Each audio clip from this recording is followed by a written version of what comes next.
get this red hot, somebody would hold this, another person would hold this, and a third person would get the petite model or his big brother and beat the tar out of this until we punched a slug through it. When the slug was punched, we heat it up again. Now we tip it this way, get a hammer and go until it started to bow out in the center. Then we take drift pins. We put the drift pin in, hammer it, and work our way up to the big size drift pins up to that. Then we take it out, and this is a final rendition of it. We take it out and machine the sides, maybe machine the top if it was kind of crusty. And then we take a 3-inch, we've got a big drill out there that uses 3 to 4 to 5 to 6-inch drill bits. I mean, these are big drill bits. One turn around this with a 3-inch drill bit and it sets a chamfer for us. Just and it's all done. So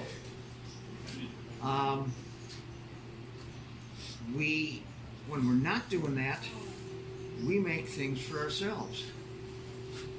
Little ornamentals, flowers, stein holders, candy canes for the kids at Christmas time, we give them away, and tools. We make a lot of our own tools. And I'll let you take a look at some of the tools. This is the premier tool maker right here. This is a pair of tongs. It was made yesterday. Now, tongs are nothing more than an extension of your hand so that you don't get burnt.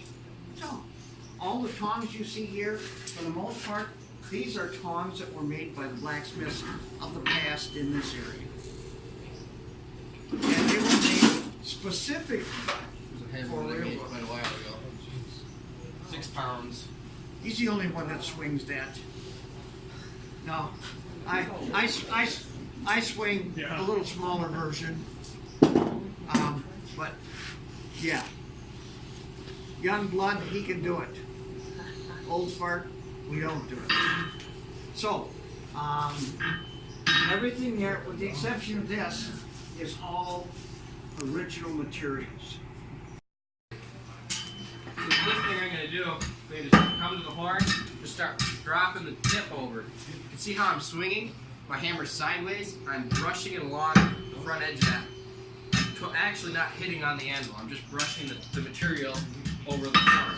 Now that I have kind of a loop, I'll finish shaping that over the horn. Now this horn's it's a taper, so I'll be holding the material at an angle in line with the taper. Otherwise my bend will be crooked. It'll follow that taper. So if I hold it at an angle following that taper, it'll be straight.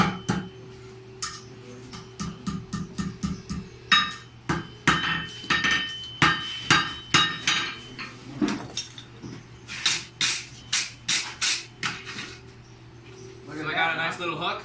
I'm going to flip it around, throw it back in the fire, take another heat, throw it in the vise, put a nice little twist in it.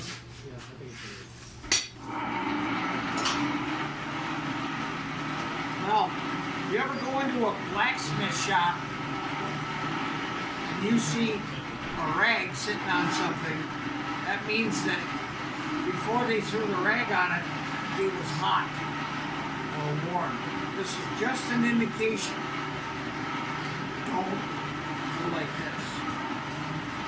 So, also, blacksmiths only keep hot stuff in the hot area. They work on it here, they put it back. If you happen to come and say somebody had this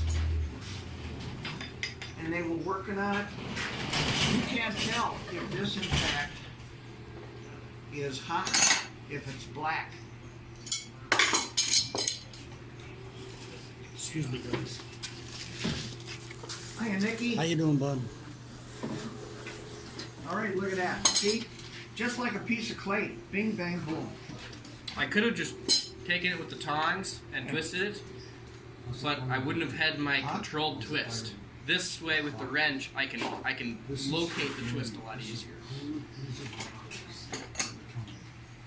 Good. Okay. I was hoping it wasn't a specimen for the hospital. Yeah. Yeah. So, 4 or 5 seconds in the water, and it's easily handleable. Now, it's cold because it is the temperature of the water. Now, what's the difference between using water and like oil? Well, that's for a different process. Okay. That's for hardening and or tempering, Okay. and it's based on the steel that you're using.